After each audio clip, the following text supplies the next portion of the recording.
Pookode veterinary കോളേജിൽ യഥാർത്ഥത്തിൽ സംഭവിച്ചത് എന്താണ്? സിദ്ധാർത്ഥന്റെ മരണത്തിലേക്ക് നയിച്ചത് ക്രൂരമായ പീഡനമാണെന്നുള്ള റിമാൻഡ് റിപ്പോർട്ടിന്റെ വിശദാംശങ്ങൾ പ്രേക്ഷകർക്ക് ലഭ്യമായി. ഞങ്ങൾ ഇന്ന് പുറത്തുവിടുന്നത് സിദ്ധാർത്ഥന്റെ മരണത്തിൽ എന്താണ് യഥാർത്ഥത്തിൽ സംഭവിച്ചത് എന്നുള്ളതിന്റെ ആന്റി റാഗിംഗ് സ്ക്വാഡിന്റെ റിപ്പോർട്ട് ഇന്ന് റിപ്പോർട്ടർ പുറത്തുവിടുകയാണ്. ഞങ്ങളുടെ സ്പെഷ്യൽ ഇൻവെസ്റ്റിഗേഷൻ ടീം മേധാവി TV പ്രസാദാണ് ഈ വിവരങ്ങൾ പുറത്തുവിടുന്നത്. TV Prasad, very good morning. നമ്മളിപ്പോൾ പ്രേക്ഷകരിലേക്ക് എത്തിക്കുന്ന ആന്റി റാഗിംഗ് സ്ക്വാഡിന്റെ റിപ്പോർട്ട് എന്ന് പറയുന്നത് വളരെ ഞെട്ടിപ്പിക്കുന്നതാണ്. എത്രമാത്രം ആസൂത്രിതമായിട്ടാണ് സിദ്ധാർത്ഥനെ കൊലയ്ക്ക് കൊടുത്തത് എന്നുള്ളതിന്റെ പച്ചയായ വിവരണമാണ് ഈ റിപ്പോർട്ടിലുള്ളത്.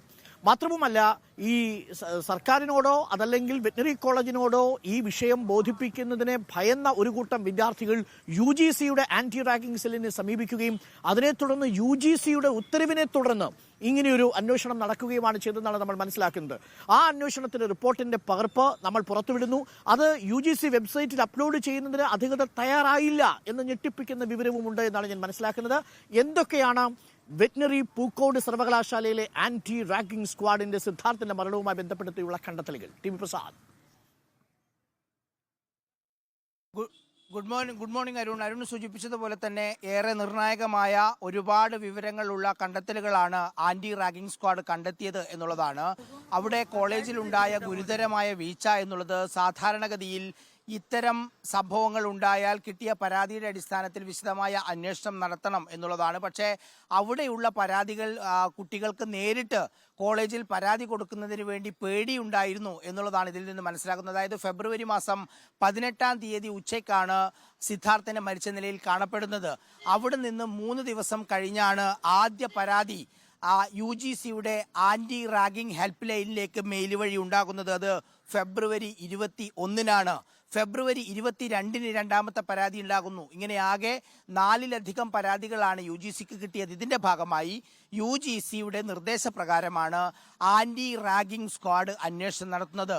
ആന്റി റാഗിംഗ് സ്ക്വാഡ് അവിടെയുള്ള ആകെ ഹോസ്റ്റലിലുള്ള 130 ആൺകുട്ടികളെയും അതുപോലെ തന്നെ മറ്റ് ജീവനക്കാരെയും അധ്യാപകരെയും പരമാവധി ആളുകളെ കണ്ടു. അങ്ങനെ 92 പേരിൽ നിന്ന് മൊഴിയെടുത്ത് തയ്യാറാക്കിയ റിപ്പോർട്ടാണിത്. ഈ 92 പേരിൽ 22 കുട്ടികളാണ് ഈ മർദ്ദനം നേരിട്ട് കണ്ടിട്ടുള്ളതെന്ന് ഈ റിപ്പോർട്ടിൽ പറയുകയാണ്. ഈ റിപ്പോർട്ടിന്റെ വിശദാംശങ്ങളിലേക്ക് നമുക്ക് വരാൻ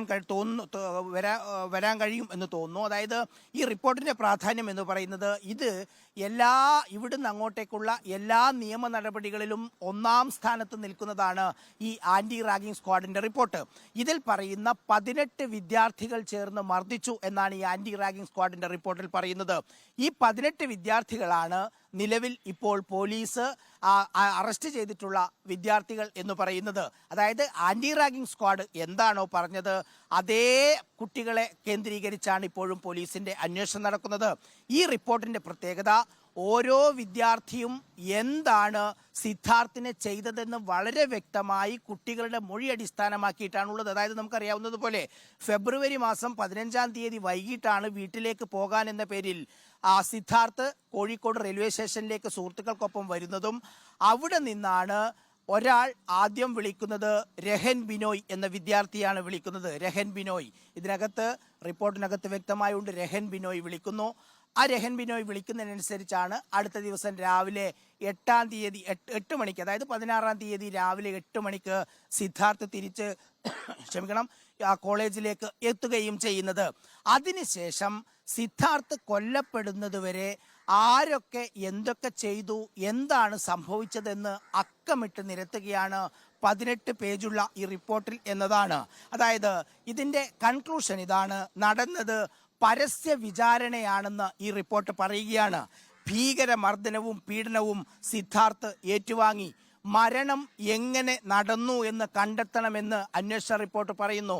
അരുൺ, ഇതിലൊരു പ്രധാനപ്പെട്ട കാര്യമുള്ളത് നടന്നത് ആത്മഹത്യയാണ് എന്ന നിഗമനത്തിലേക്ക് ഈ കമ്മിറ്റി എത്തുന്നില്ല എന്നുള്ളതാണ് ഇതിലൊരു പ്രധാനപ്പെട്ട കാര്യം. ഇതിൽ പറയുന്നത് മരണം എങ്ങനെ സംഭവിച്ചു എന്ന് കണ്ടെത്തണം. ഇത്ര വലിയ ക്രൂരത ചെയ്യാനുള്ള കാരണം എന്താണെന്ന് കണ്ടെത്തണം. മർദ്ദിച്ചവരുടെ അഡ്മിഷൻ റദ്ദ് ചെയ്യണം. അടിയന്തരമായി CCTV സ്ഥാപിക്കണം എന്ന് പറയുന്ന അന്വേഷണ റിപ്പോർട്ടാണ് UGCക്ക് കൈമാറിയിട്ടുള്ളത്. റിപ്പോർട്ടിന്റെ അകത്തേക്ക് വന്നാൽ അരുൺ, 18 പേർ ചേർന്ന് പലയിടങ്ങളിലായി മർദ്ദിച്ചു എന്നാണ് ഈ റിപ്പോർട്ട് പറയുന്നത്. ഹോസ്റ്റലിന്റെ നടുത്തളത്തിൽ, കുന്നിൻ മുകളിലെ വാട്ടർ ടാങ്കിലടക്കം 4 ഇടങ്ങളിൽ, റൂം നമ്പർ 21-ൽ, കോറിഡോറിലടക്കം 4 ഇടങ്ങളിലായിരുന്നു മർദ്ദനം. മർദ്ദിച്ചവരും മർദ്ദിച്ച സ്ഥലവും എന്നിവ പട്ടിക തിരിച്ച്, അതായത് 18 മർദ്ദിച്ച വിദ്യാർത്ഥികളുടെ പട്ടിക തയ്യാറാക്കി അവർ എവിടെയൊക്കെ വെച്ച് എങ്ങനെ മർദ്ദിച്ചു എന്ന് വ്യക്തമായി ഈ റിപ്പോർട്ടിൽ പട്ടികയായി വരച്ച് കൊടുത്തിട്ടുണ്ട് എന്നതാണ് പ്രധാനപ്പെട്ട ഒരു കാര്യം.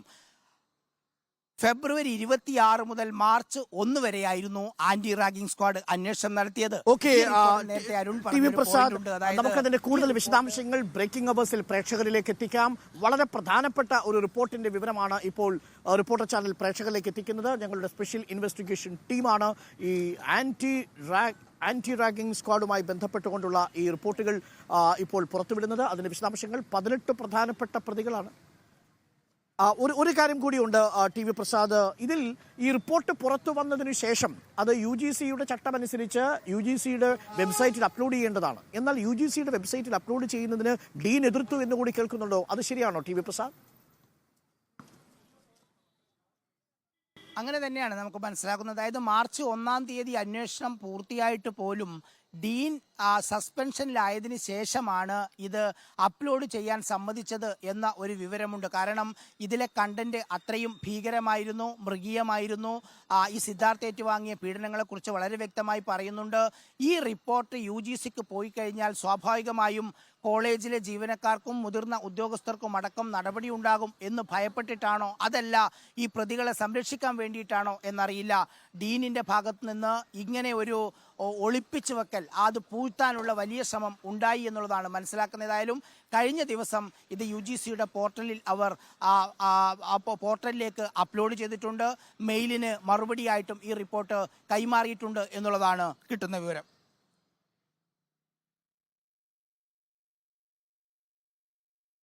ഓക്കെ TV പ്രസാദ്, നമുക്കിതിന്റെ കൂടുതൽ വിവരങ്ങൾ പ്രേക്ഷകരിലേക്ക് എത്തിക്കാം. ഈ റിപ്പോർട്ട് പൂർണ്ണമായും ഞങ്ങളുടെ പ്രതിനിധി TV പ്രസാദ് ആക്സസ് ചെയ്യാൻ സാധിച്ചിട്ടുണ്ട്. അതിൽ പറയുന്ന കാര്യങ്ങൾ ഞെട്ടിക്കുന്നതാണ്. നമുക്ക് കേട്ടിരിക്കാൻ പോലും പറ്റാത്ത രീതിയിലുള്ള കൊടിയ പീഡനത്തിനാണ് സിദ്ധാർത്ഥനെ ഈ 18 വിദ്യാർത്ഥികൾ ചേർന്ന് ഇരയാക്കിയത് എന്നാണ് നമുക്ക് മനസ്സിലാവുന്നത്. UGCയുടെ ഈ റിപ്പോർട്ട് വന്നതിന് ശേഷം അത് UGCയുടെ വെബ്സൈറ്റിൽ അപ്ലോഡ് ചെയ്യുന്നതിനെ അധികൃതർ തടഞ്ഞു എന്നും TV പ്രസാദ് റിപ്പോർട്ട് ചെയ്യുന്നു. മരണം ആത്മഹത്യയാണോ കൊലപാതകമാണോ എന്ന് ഇനിയും ഈ റിപ്പോർട്ട് സ്ഥിരീകരിച്ചിട്ടില്ല എന്നതിൽ കൂടുതൽ ദുരൂഹതകളുണ്ട് എന്നതാണ് നമ്മൾ മനസ്സിലാക്കുന്നത്. ആന്റി റാഗിംഗ് സ്ക്വാഡിന്റെ റിപ്പോർട്ടാണ് സമഗ്രമായി തയ്യാറാക്കിയിരിക്കുന്നത്. 97 പേരുടെ മൊഴികളെടുത്ത് തയ്യാറാക്കിയിരിക്കുന്ന റിപ്പോർട്ടിന്റെ പ്രസക്ത ഭാഗങ്ങളാണ് റിപ്പോർട്ടർ ഇപ്പോൾ പ്രേക്ഷകരിലേക്ക് എത്തിച്ചുകൊണ്ടിരിക്കുന്നത്. TV പ്രസാദാണ് ഈ വാർത്ത റിപ്പോർട്ട് ചെയ്യുന്നത്.